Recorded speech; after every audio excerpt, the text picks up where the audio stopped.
In those days, Caesar Augustus issued a decree that a census should be taken of the entire Roman world. This was the first census that took place while Quirinius was governor of Syria, and everyone went to their own town to register. So Joseph also went up from the town of Nazareth in Galilee to Judea, to Bethlehem, town of David, because he belonged to the house and line of David. He went there to register with Mary, who was pledged to be married to him and was expecting a child. While they were there, the time came for the baby to be born.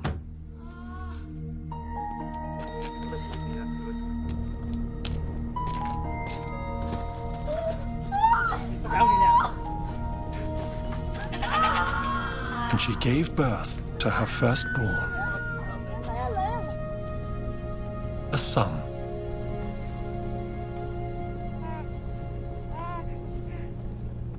She wrapped him in cloths and placed him in a manger, because there was no guest room available for them.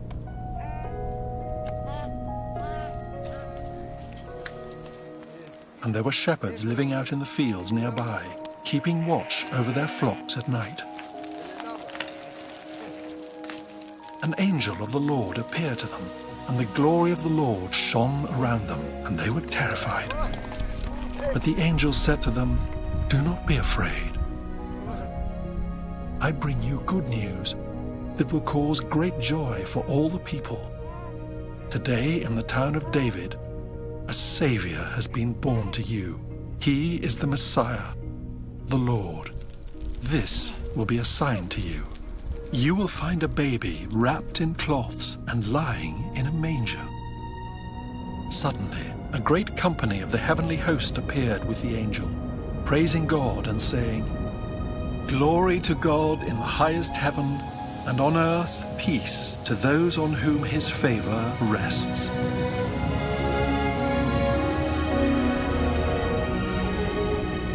When the angels had left them and gone into heaven, the shepherds said to one another, "Let's go to Bethlehem and see this thing that has happened, which the Lord has told us about." So they hurried off and found Mary and Joseph and the baby, who was lying in the manger. When they had seen him, they spread the word concerning what had been told them about this child, and all who heard it were amazed at what the shepherds said to them. But Mary treasured up all these things and pondered them in her heart. The shepherds returned, glorifying and praising God for all the things they had heard and seen, which were just as they had been told. On the 8th day, when it was time to circumcise the child, he was named Jesus, the name the angel had given him before he was conceived.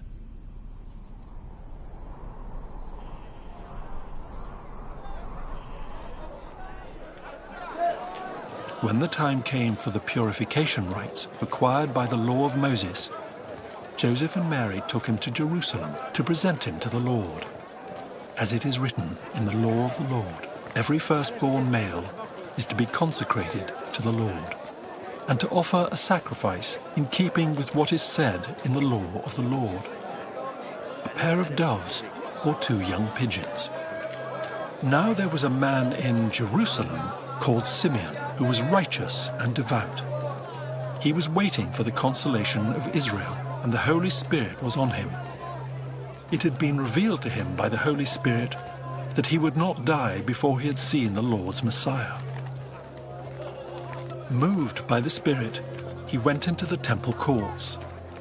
When the parents brought in the child Jesus to do for him what the custom of the law required, Simeon took him in his arms and praised God, saying, "Sovereign Lord, as you have promised, you may now dismiss your servant in peace.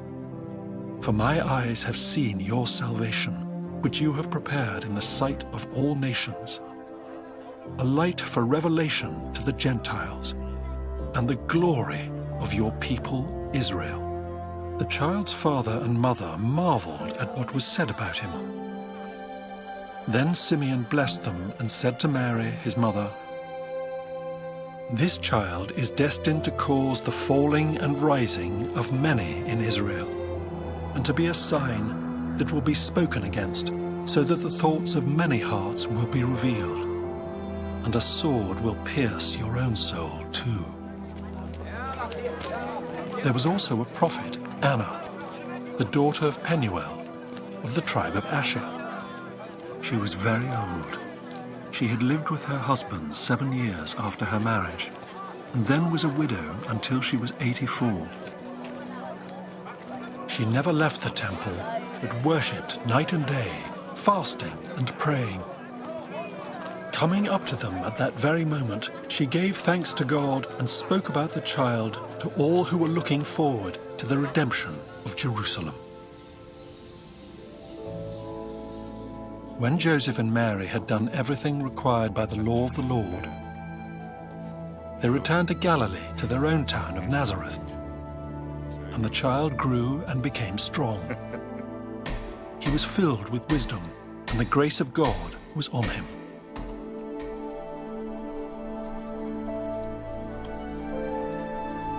Every year, Jesus' parents went to Jerusalem for the festival of the Passover.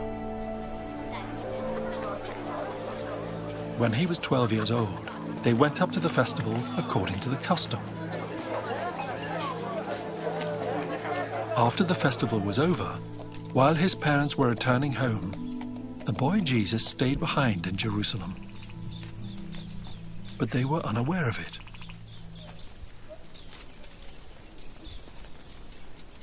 Thinking he was in their company, they traveled on for a day. Then they began looking for him among their relatives and friends. When they did not find him, they went back to Jerusalem to look for him.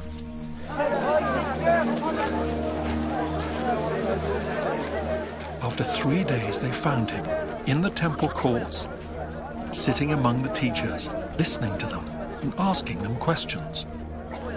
Everyone who heard him was amazed at his understanding and his answers. When his parents saw him, they were astonished. His mother said to him, "Son, why have you treated us like this? Your father and I have been anxiously searching for you." "Why were you searching for me?" he asked. "Didn't you know I had to be in my father's house?" But they did not understand what he was saying to them. Then he went down to Nazareth with them and was obedient to them. But his mother treasured all these things in her heart.